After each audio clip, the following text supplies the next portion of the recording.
Fueled by Deathcast.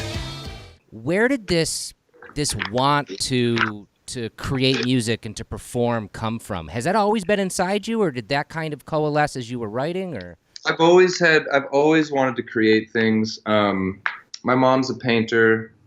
I've always been drawn to those things, and I've always been wanting to do projects.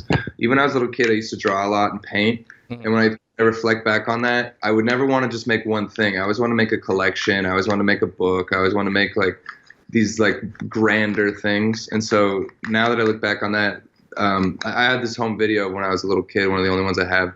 And I have like across the floors all these drawings of monsters I would do, and I'm running up to my mom trying to get her to look at all the different monsters I drew. There's like 30 of them.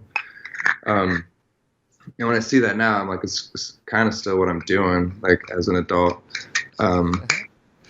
But yeah, I've always been drawn to it. If it wasn't that, if I didn't make music, if I didn't make rap, I'd make some other kind of music. If I didn't make, and not to like treat the culture like it's like you could discard it or whatever, but I adore rap, of course, but I just feel such a deep urge to make stuff, and it balances me out, and it rewards me so much mentally that like I just can't imagine not making anything.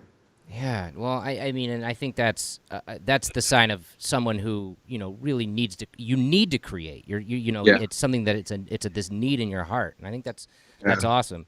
And speaking kind of like, you kind of brought it up a little bit, like your influence is getting into it.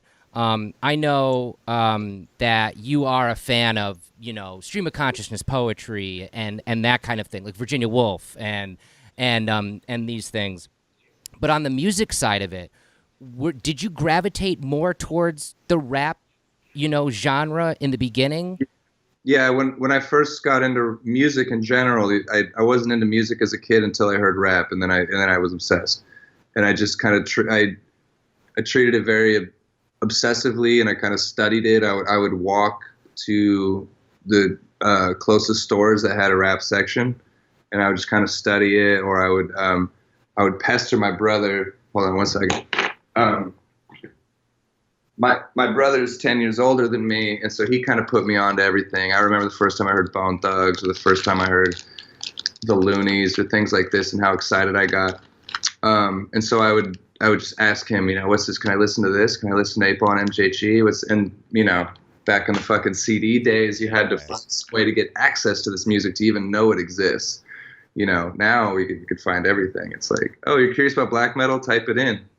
Here you go. Yeah, it's like, imagine finding that in the 90s. It's like, it's a completely different thing. So, yeah, I just kind of obsessively studied it. I remember my brother yelling at me, being like, all you fucking talk about to me ever is rap CDs. And I was just like, it's not, and then, fast forward 20 years, it's still the same shit. Yeah.